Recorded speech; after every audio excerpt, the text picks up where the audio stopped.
रूसी राष्ट्रपति Vladimir Putin के परमाणु युद्ध की धमकी का असर अमेरिका और यूरोप पर दिखने लगा है। यूरोप ने अपने हथियारों के प्रोडक्शन को बढ़ाने का ऐलान कर दिया है।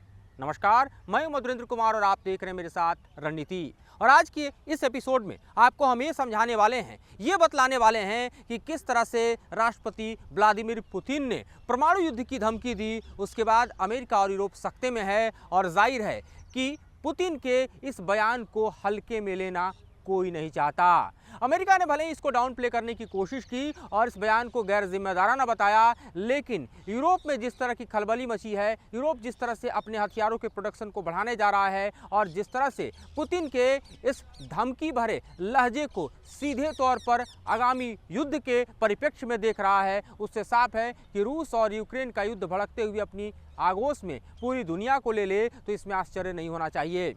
परमाणु युद्ध की जिस धमकी को दरअसल रूस के राष्ट्रपति ने ओपन फोरम में दिया, वो अपने आप में बतलाने के लिए काफ़ी है कि ये धमकी सिर्फ और सिर्फ जो है अमेरिका और यूरोप की सीमाओं तक सीमित नहीं रहने वाली। जाहिर है इसके दुष्परिणाम दुनिया को झेलने होंगे। ये दरअसल धमकी क्यों दी गई, इसके कारण क्या हैं, इसके परिप्रेक्ष्य क्या हैं, ये भी समझना बेहद जरूरी है। तो आप यूँ समझिए कि जिस तरह से यूक्रेन जो है इस वक्त रूस के साथ युद्ध में तीसरे साल में प्रवेश कर चुका है। जी हाँ, वही यूक्रेन जिसको लगता था कि रूस चंद महीनों के ही लड़ाई में मसल देगा, 2 साल से युद्ध जारी है। पिछले 2024 से लेकर अगर आप देखें तो जाहिर तौर पर अगर आप 2022 की तरफ जाएं तो फरवरी से लेकर और अब तक 2 साल बीत चुके हैं। तीसरे साल में 2024 में युद्ध चल रहा है और अभी भी यूक्रेन पर जिस बढ़त और जिस जीत की उम्मीद पुतिन को थी वो हासिल नहीं हो पाया है। लेकिन फिलहाल युद्ध में ऐसी स्थिति दिखाई दे रही है कि यूक्रेन के पास भी हथियारों की कमी है। उसी हथियारों की कमी को पूरा करने के लिए इस वक्त जेलेंस्की जो है वो नाटो देशों के संपर्क में हैं, यूरोपीय देशों के संपर्क में हैं और उसी क्रम में उनको दरअसल जिस तरह का भरोसा फ्रांस की तरफ से दिया गया, मैक्रो की तरफ से दिया गया, अपनी सेना को उतारने का ऐलान किया गया, उससे भड़क उठे पुतिन और इतने भड़क उठे कि उन्होंने परमाणु हमले की धमकी दे दी, परमाणु युद्ध की धमकी दे दी और दरअसल इस धमकी के साथ साथ उन्होंने अपने हथियारों की फहरिस्त भी गिना दी कि किस तरह के हथियारों का प्रयोग रूस करेगा। ऐसे हथियार जो न्यूक्लियर वेपन्स को ले जाने में सक्षम हैं, ऐसे हथियार जो कि इंटरकॉन्टिनेंटल बैलिस्टिक मिसाइल के तौर पर जाने जाते हैं। बात हम सरमत की कर रहे हैं जो कि रूस के सबसे हम कहें कि अत्याधुनिक, सबसे खतरनाक, सबसे भयावह हथियारों में से एक है। ऐसा ICBM जो कि अपने साथ अपने वॉरहेड में जो है न्यूक्लियर वेपन्स को लेकर जाने में सक्षम है। और इसी धमकी के बाद दुनिया इस वक्त सख्ते में है। इसी धमकी के बाद अमेरिका इसको डाउन प्ले कर रहा है। मैथ्यू मिलर ने जो बयान अमेरिका की तरफ से दिया वो साफ तौर पर कहा कि रूस का यह बयान और ख़ास तौर पर व्लादिमीर पुतिन का यह बयान बेहद गैर जिम्मेदाराना है। इस तरह के बयान जो है अपने आप में युद्ध की आग में चिंगारी को और ज़्यादा भड़काने वाला है और जाहिर तौर पर उसका असर इस वक्त नाटो में भी देखा जा रहा है।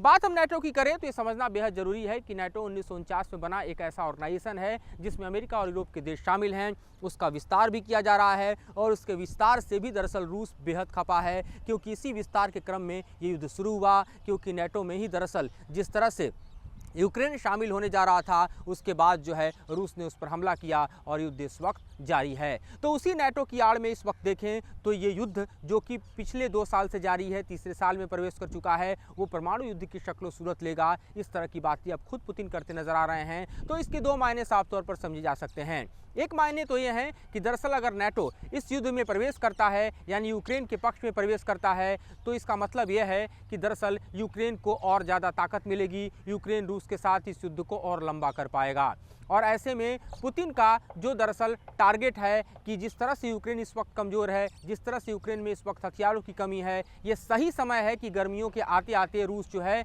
अपने टारगेट को अचीव करे। डॉनबास, लुहांस्क, डोनेट्स्क का जो इलाका है दरअसल जिसको रूस अपना इलाका घोषित कर चुका है, उसको पूरी तरह से अपने आधिपत्य में ले ले और उसके बाद इस युद्ध की समाप्ति की घोषणा कर ले। लेकिन यूक्रेन को अगर और हथियारों की सप्लाई मिलती है, नाटो का सपोर्ट मिलता है, तो पुतिन के लिए कर पाना तीसरे साल में भी संभव नहीं होगा। 2024 की गर्मियों में भी वो अपने टारगेट को अचीव नहीं कर पाएंगे। और इसी क्रम में दरअसल जेलेंस्की को जिस तरह से इमैनुअल मैक्रोन का सपोर्ट मिला, उसके बाद रूस को लगने लगा कि दरअसल उसका टारगेट और यूक्रेन में अपनी बढ़त को बनाए रखना मुश्किल हो सकता है और ऐसे वक्त में पुतिन का यह बयान बेहद मायने रखता है। इस बयान के दूसरे परिपक्ष को भी समझ लीजिए, चूंकि मार्च के इसी महीने में 15 से 17 मार्च के बीच में रूस में राष्ट्रपति का चुनाव होने वाला है। ये सर्वविदित है कि फिर से पुतिन ही आएंगे। ये सर्वविदित है कि पुतिन के साथ जो है जिस तरह का वहाँ सपोर्ट है वो पुतिन को एक बार फिर से सत्ता को अगले 6 साल के लिए दे देगा। वैसे भी जो संवैधानिक व्यवस्था है उसमें पुतिन बदलाव कर चुके हैं और इस बदलाव के तहत वो समझिए कि 83 साल तक अपने जीवन के कार्यकाल में राष्ट्रपति रह सकते हैं, यानी उनका कार्यकाल स्टालिन से ही बड़ा हो सकता है और जाहिर तौर पर इसके लिए वो अपनी संवैधानिक व्यवस्थाओं में बदलाव कर चुके हैं। लेकिन इस वक्त अगर यूक्रेन का मुद्दा भारी पड़ता है तो रूस में पुतिन के लिए जो फजीयत है वो और बढ़ सकती है। पुतिन नहीं चाहते कि चुनाव के मौके पर रूस यूक्रेन युद्ध के जो छींटे हैं वो उनके ऊपर उठे आएँ। जाहिर है कि ऐसे माहौल में दरअसल मैक्रो का सपोर्ट जेलेंस्की को मिलता है, उनका सपोर्ट यूक्रेन को मिलता है, तो ये पुतिन को तो नागवार गुजरेगा ही।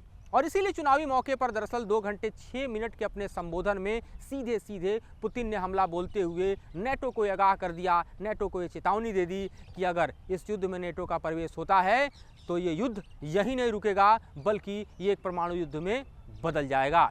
अब तस्वीर के दूसरे पहलू को समझिए, क्योंकि नेटो एक ऐसा ऑर्गेनाइजेशन है, 1949 में इसको बनाया गया था, तब यूएसएसआर हुआ करता था। यूएसएसआर के साथ अमेरिका का जो कोल्ड वॉर था वो वॉर दरअसल जिस तरह से जारी था और इस वॉर के बीच जो है नेटो का जो गठन हुआ उसने दरअसल यूएसएसआर के सामने सबसे बड़ी चुनौती पेश की, क्योंकि नेटो का संविधान कहता है कि नेटो के किसी एक देश पर कोई भी हमला करता है तो नेटो के समूचे 12 सदस्य देश जो हैं मिलकर प्रतिकार करेंगे, मिलकर पलटवार करेंगे। ये नेटो की ताकत है।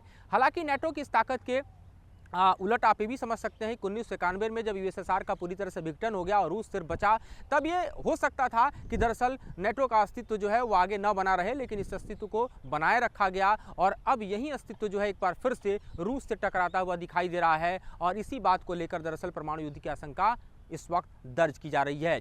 इस बीच पोलैंड से खबर आ रही है। मैं आपको बताऊं कि पोलैंड में जो तैनाती है दरअसल एयर डिफेंस सिस्टम की अमेरिका की, उसको दरअसल अगले 3 महीने तक और बढ़ा दिया है अमेरिका ने। इस वक्त मेरे पास जो जानकारी निकल कर आ रही है उस जानकारी के मुताबिक मैं आपको बता सकता हूं कि ये खबर है दरअसल कि जो 1st बटालियन है 62nd air defence artillery regiment की अमेरिका की, जिसका हेडक्वार्टर जो है कैनवास टेक्सास में है, वो अगले 3 महीने तक पोलैंड में बनी रहेगी। तो इससे आप समझ सकते हैं कि पोलैंड दरअसल वो देश है जो कि यूक्रेन की सीमा से सीधे तौर पर लगता है और वो खुला समर्थन जो है वो यूक्रेन को देता है। यही वो बॉर्डर एरिया है जहां से आप समझिए कि यूक्रेन को रसद, हथियार, साजो सामान, हर तरह की सप्लाई मिलती है।